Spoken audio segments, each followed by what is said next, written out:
বিকল্প ভাবনা চিন্তা তো করতেই হবে, কিন্তু সেই কাঠ কয়লায় রান্না, সেজন্য তো যে উনুন দরকার, সেই উনুন তো এখন রেস্তোরাঁয় নেই, কারণ রান্না হয় গ্যাসে। কিন্তু এই চিন্তা ভাবনাই আবার করছেন ব্যবসায়ীরা, কয়লায় রান্না করতে হবে, আবারও গ্যাসের অভাবে এখন কয়লাই ভরসা। চুঁচুড়ার এই হোটেলের ছবি দেখুন, এইখানেও কয়লাতেই রান্না করা হচ্ছে, কিন্তু নানা সমস্যা রয়েছে এই কয়লায় রান্না হওয়ায়। হোটেলের মেনুতে কাটছাঁট করতে হচ্ছে, সময়ে খাবার ডেলিভারি করা যাচ্ছে না, তাই নিয়েও সমস্যায় পড়ছেন মালিকরা। সোমনাথ, আমাদের প্রতিনিধির সঙ্গে কথা বলবো। সোমনাথ, চুঁচুড়ার এই যে হোটেলের ছবিটা আমরা দেখাচ্ছি, যেখানে কয়লাতেই রান্না করতে হচ্ছে, সমস্যায় পড়তে হচ্ছে, তো কিভাবে সামাল দিচ্ছেন পরিস্থিতি এই রেস্তোরাঁর মালিক? জনকার হোম সার্ভিসে রান্না যায় এখান থেকে। এবার এই যে বাণিজ্যিক গ্যাস 3 দিন ধরে আসছে না। তোমাকে দেখানোর চেষ্টা করো প্রথমেই, যে দেখো যে এই যে কয়লায় রান্না হচ্ছে, এখানে যে গুল কয়লায় রান্না হচ্ছে, এখানে এই যে আঁচ দেওয়া হয়েছে, আছে এই যে গুল কয়লায় রান্না হচ্ছে এখানে। এবং এখানে তোমাকে দেখানো হচ্ছে এই যে ওভেন, এই যে বাণিজ্যিক সিলিন্ডার রয়েছে এখানে, বাণিজ্যিক সিলিন্ডার এখানে ফাঁকা হয়ে পড়ে রয়েছে। কেন 3 দিন ধরে তিনি গ্যাস পাচ্ছেন না। এবং এই যে গ্যাসের ওভেন রয়েছে ফাঁকা। এবং তোমাকে মেনু দেখানোর চেষ্টা করবো, মেনুতেও দেখো কাটটা রয়েছে এখানে। অনেক মেনুর যে পরিমাণে হোটেলে রান্না হয় সেই পরিমাণে রান্না এখানে হচ্ছে না। এবং এখানে যারা ক্রেতারা আসছে এবং ক্রেতাদের থেকে জানার চেষ্টা করবো যে কি সমস্যায় পড়ছে হোম সার্ভিসের রান্না। হ্যাঁ, আমরা তো রোজই আসি এখানে দুপুরবেলা খেতে, বাট এখানে এসে জানতে পারছি যে খাবার আজকে দিতে পারবে, কালকে দিতে পারবে না, কি ওদের কাছে গ্যাস নেই। তো সেটাই আমরা ভাবছি, আমি দুশ্চিন্তায় পড়ে আছি কি করব। বাকি আপনাকে হোটেলের যিনি আছেন খাবার উনি বলবেন। বাড়িতে বয়স্ক মানুষ রয়েছে? হ্যাঁ, বাড়িতে বয়স্ক মানুষ সবাই আছে, তাও খেতে পাচ্ছে না। হ্যাঁ, দেখো যারা হোটেলের যে মালিক আছে তার কাছে জানার চেষ্টা করব যে কি সমস্যা পড়েছে। 3 দিন ধরে তো সমস্যা বলে 3 দিন ধরে কোনো গ্যাস পাচ্ছি না। উপরন্ত গ্যাস যাকে যে দিত, তার সার্ভিসটা দিত, তাকে চাইতে গেলে সে এখন 1000 টাকা 900 টাকা করে এক্সট্রা চাইছে। তাও পাওয়া যাচ্ছে না। তাও পাওয়া গেলে তাও আমি সার্ভিস নিতাম, যাই করতাম, সেইটুকু পাওয়া যাচ্ছে না।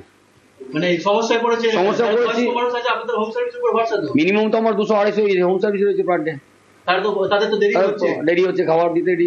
অনেক তো আমাদের মেনুতেও দেখা যাচ্ছে যে কাটছাট করছে। বহু মেনু আমি বাদ দিয়ে দিয়েছি। আগামী দিন কাল থেকে কি করবে? রেস্টুরেন্ট বন্ধ? কাল থেকে বন্ধ করবো। সেটা এতগুলো লোককে নিয়ে চালাচ্ছি, তখন যেমন করে কিছু একটা ব্যবস্থা করবো, কয়লার ব্যবস্থা করবো, যে কোনো ব্যবস্থা করতে হবে। পুরোনো দিনে ফিরে যেতে হচ্ছে। মানে আপনাদের ভরসার উপরে তো বয়স্ক মানুষরা যারা বাড়িতে আছে তারা বহু লোক মোটামুটি ধরুন না 250 লোকের তো খাবার তো পার ডে সার্ভিস দিই। তারপর গ্যাস নেই, অনেকে তো ফোনও করছে আপনাদের। ফোন করছে বহু, এমনি পার ডে এমনি আরো তো কাস্টমার আছেই নিয়ে যাওয়া। হ্যাঁ, দেখো এই যে সমস্যায় পড়েছে অনেক যারা বয়স্ক মানুষরা আছে, তারা এখানে রান্নার একদমই। মেনুতে তো কাটছাঁট হলো ঠিকই, কিন্তু যারা খাবার নেন এখান থেকে কাস্টমাররা, তারা কি বলছেন আসুন শুনি। কয়লাগুলো কিন্তু সাবস্টিটিউট নয়, তাতে আবার তখন বলবেন পলিউশনের সমস্যা হচ্ছে, অনেক রকম সমস্যা দেখা যাবে, পাওয়াও যায় না, পেলে লোকাল সমস্যা হবে। আর এনারা বন্ধ করে দিতেই পারেন, এনারা বন্ধ করে দিলে এই লোকগুলো খাবে কি? আজকে এত লোকে খাবার যাচ্ছে, এই লোকগুলো খাবে কি? এরকম হোটেলে যদি খাবার, আমাদের তো বড় বয়সে, এই বয়সে আমরা এই খাবার না পেরোতে আমাদেরও অসুবিধা হবে খুবই। হ্যাঁ, কেননা আমরা তো 86, আমার তো ওল্ড, 26 বছর রিটায়ার করেছি। হোটেলই তো সব আমাদের ভরসা। বাড়িতে আমার গিন্নিরও খুব অসুস্থ, আমরা দুজনে এই বুড়ো বয়সে এরকম চলছে আমাদের। হ্যাঁ, এর উপরেই ভরসা আমাদের। এদের এখন গ্যাস আসছে না, আমাদের খাবার কষ্ট তো হবেই। যুদ্ধের আজ একেবারে সরাসরি হেসেলে। ডোমেস্টিক গ্যাসের দাম বেড়েছে 60 টাকা সিলিন্ডার পিছু, আর কমার্শিয়াল গ্যাসের নতুন দাম হয়েছে 1990 টাকা।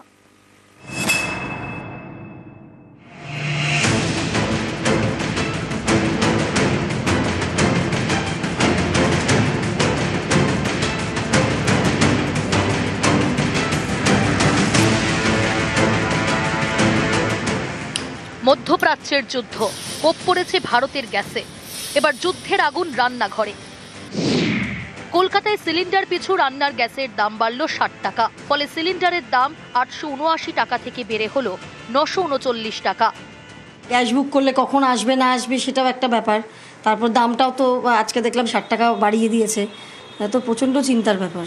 গ্যাস শেষ হওয়ার আগেই আমাকে গ্যাস বুক করতে হবে, মানে অনেক আগেই বুক করতে হবে। কেঁপে উঠলাম আচমকা, যে আমাদের পক্ষে 60 টাকা বাড়া মানে বিশাল ব্যাপার।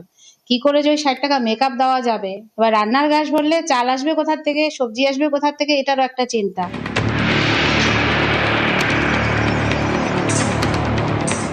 2023 সালের এপ্রিলে শেষবার বেড়েছিল রান্নার গ্যাসের দাম। এরপর এক ধাক্কায় সিলিন্ডারের দাম বাড়ল। বাড়ি রান্নার গ্যাসে ফিরেছে পুরনো বিধি। এবার থেকে সিলিন্ডার বুক করা যাবে 25 দিন পর। এ নিয়ে চিন্তায় মধ্যবিত্ত। 60 টাকা গ্যাসের দাম বাড়িয়ে দিয়েছে, ঠিক আছে, এরপরে কত বাড়াবে কেউ জানে না। আমাদের তো আর টাকা ইনকামটা বাড়ছে না, আমাদের তো এদিকে হচ্ছে কি হলে সংসার খরচটা বেড়ে যাচ্ছে। এইভাবে সাধারণ পাবলিকের প্রচন্ড অসুবিধা হচ্ছে। হঠাৎ করে গ্যাসের দাম বেড়ে গেছে, এটা আমাদের খুবই সমস্যা। গ্যাস ছাড়া আমাদের অন্য কোনো অপশন নেই। আর গ্যাস অফিসে ফোন করলে বলছে গ্যাস দিতে পারবে না, গ্যাস আসছে। হোটেল রেস্তোরাঁগুলিতে রান্না হয় বাণিজ্যিক সিলিন্ডারে। এই গ্যাসের নিয়ন্ত্রণ শুরু হয়েছে, দামও বেড়েছে।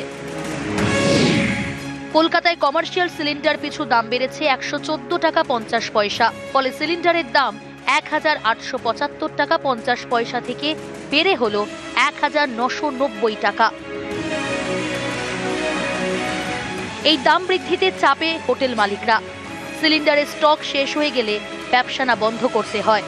অনেকে এই আশঙ্কাও করছেন। আমাদের ধরুন ডেলি 4-5টা করে সিলিন্ডার লেগেই যায়, তো এতে সাধারণ জিনিসপত্রের দামও বাড়ছে। এটা কাস্টমাররা দিতেও চাইছে না, অনেক আগে থেকেই অর্ডার ধরা থাকে। পরবর্তীকালে ক্লায়েন্টের থেকে চাওয়াও যায় না। যুদ্ধের পরবর্তীকালে এবার সাপ্লাই ঠিক মতো পাবো কিনা, তো আমাদের অনিশ্চয়তার মধ্যেই কাজ করতে হচ্ছে। একটা সিগনিফিকেন্ট সিগন্যাল, যদি খুব বেশি দিন এটা কন্টিনিউ করে তাহলে ডেফিনেটলি পুরো দেশে এটা একটা ক্রাইসিস এবং ইকোনমির উপরও চাপ আসবে। কারণ F&B ইন্ডাস্ট্রি কিন্তু is very labour intensive industry. বড় রেস্টুরেন্ট, একটা হোটেল রিসর্টে যদি তার মেন ফুডিংটাই যদি এফেক্টেড হয়ে যায়, সেক্ষেত্রে অনেক লোকের কিন্তু ইমিডিয়েট কাজ হারানোর একটা সমস্যা থেকে যাবে।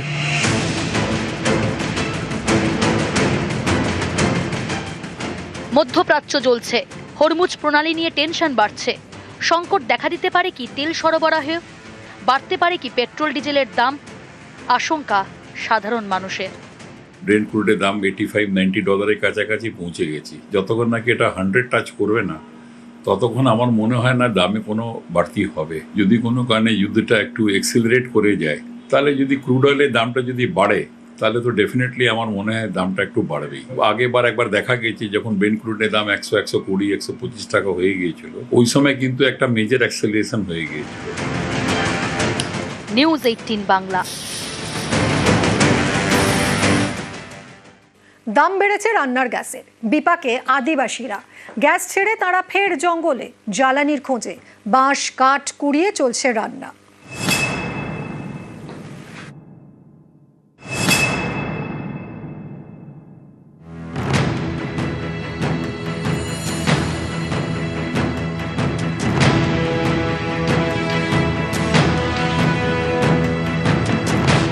আলিপুরদুয়ারের কালচিনি, এখানে গরম বস্তি এলাকায় অধিকাংশই আদিবাসী।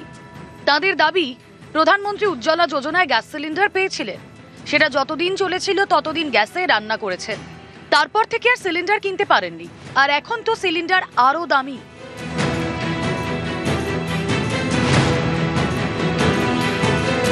সিলিন্ডার পিছু দাম বেড়েছে 60 টাকা। তাই উনুন জ্বালাতে ভরসা সেই জঙ্গলের বাঁশ কাঠ। স্থানীয়দের দাবি, হাতির হামলায় ইতিমধ্যে একাধিক প্রাণ গিয়েছে, তবুও পেটের জ্বালায় জঙ্গলে যেতে হচ্ছে জ্বালানি কুড়োতে।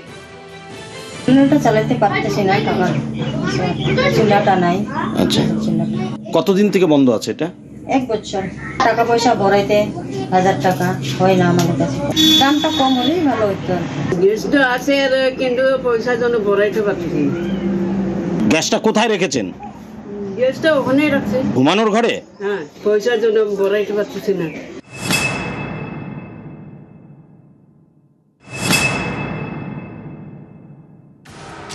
একই ছবি হুগলি সিঙ্গুরে। এখানকার রতনপুর এলাকায় অধিকাংশ আদিবাসী পরিবার।